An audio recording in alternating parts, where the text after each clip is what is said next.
Hi guys, it's Liliana the Magnificent and welcome back to my main city, Dukes of Honey. In this video, I am going to cover the possible daily specials that will be offered during the 2021 wildlife event. Now, the wildlife event is new to Forge of Empires this year, and my always disclaimer is these daily specials that I'm going to cover while they were offered in this particular order and also during the beta event, it does not necessarily mean that these daily specials will be offered within the current live wildlife event coming, and also they will most likely, and I will say definitely, not be in the same order. So, something that's really nice with this event is they do have the alternate daily specials returning as well. So, each day, if there is a daily special that you do not like, then absolutely go after that little switch. It's the little arrow button that'll be right underneath the daily special, but make sure to press that if it's something that you don't like, because there is a chance that there will be an alternate daily special that you might like more. So let's kind of cover these. I'm going to tell you which ones are worth it, which ones to stay away from, but I will say something that you're going to want to be very cautious about with this event is the actual event building, which is the mountain reserve for this event, is fantastic.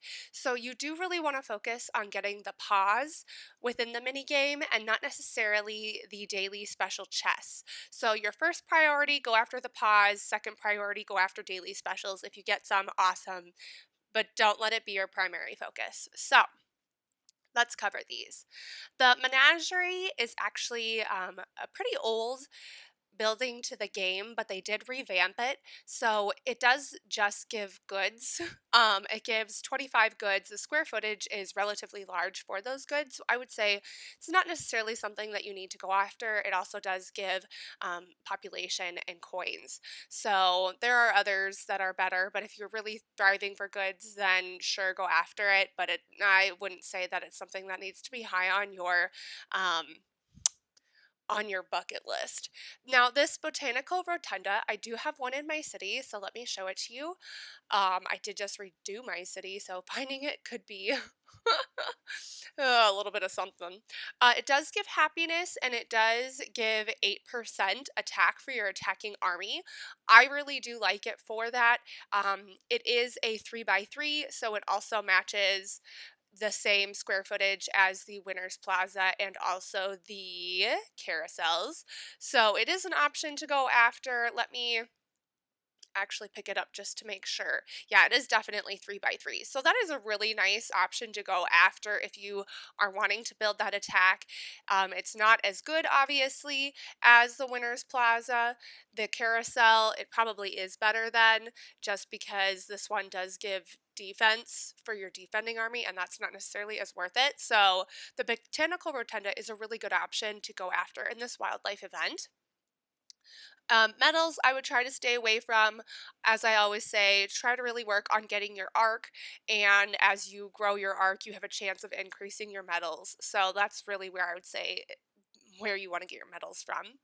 The Tactician's Tower is specifically for your defensive army, not necessarily something that I would say is top priority. This always ends up in my antique dealer, so not huge.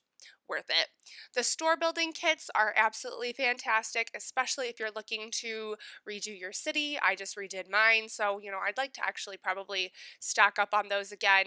However, you do get a lot of store buildings within Guild Expedition if you have a Temple of Relics, so be mindful of that.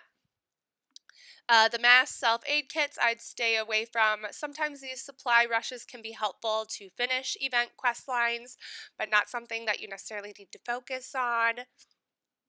The log cabin actually was a winter event that they are recycling here. It is just a population event, or just a population building that gives coins. So not something that I would worry about putting in your city, if I'm completely honest. The Sentinel Outpost upgrade kit. Woohoo! This is going to be my top priority for this event, actually, both that and the level 1. This is a fantastic building. I will show it to you within my city. This is the level 1 down here. It gives 2% defense for your attacking army. It is only a 1 by 1 square footage, and when you get the upgrade kit, it becomes 4% for your attacking army, that defense. So you can see that it's really good, especially since it's only a 1 by 1 square footage template. So that is going to be high on my bucket list of things that I want in within my city. 1-up kits, this is a great time to also stock up on those 1-up kits if you're looking to era up or jump up eras. These are always necessary, so you can focus there. I think that's a really good option. I would stray away from that upgrade tower for the tactician. There's that base for the sentinel. We're seeing some repeats of the menagerie and the log cabin. Stay away from those.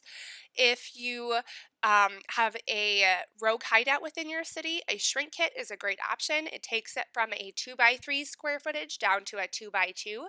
So if you don't have one yet, pick one up. And then the wishing well shrink kits are really great if you have a diamond farm and you're looking to shrink some of your wishing wells. I'm actually in need of those highly over in my baby world, so I'll be going after those within my baby world. Now, those are all of the ones that were, these are all of the daily specials that were offered as the base. These might not necessarily be the ones that are at the base for this wildlife event. These could be the alternate daily specials. It's really hard to know. But I see a lot of repeats within this alternate daily special. So ultimately, you click the button and you just have a chance of getting something different from that same kind of bucket list. I'm just going to do a quick run through to see if there's anything new that pops up, but there isn't. So there's not even a rogue base or a wishing well base. And who knows, maybe they will offer that. You never know. Forge of Empires does have the right to change any of these daily specials or even offer none of them and change out everything. So this is just a little kind of segue into hopefully helping you towards knowing what you might want to focus on. However, I will say with this mini game, you always want to keep your tickets being used.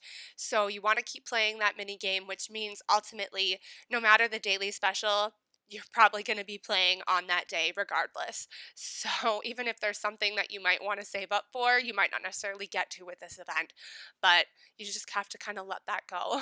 But either way, you guys, I hope this was helpful. I hope you're really going to enjoy this event. I think it's going to be a new addition and a really nice addition to the game that they have. So if you like this video, give it a like. You can always subscribe to my channel. And if you click the little bell next to the subscribe button, you'll be notified whenever I put out new videos. I also just released a Discord channel, so if you look below in the description, you'll see where you can join that and you can keep in touch with me there, and hopefully I can answer some more questions for you guys there and also talk about like daily specials and things. So see you all real soon. Bye!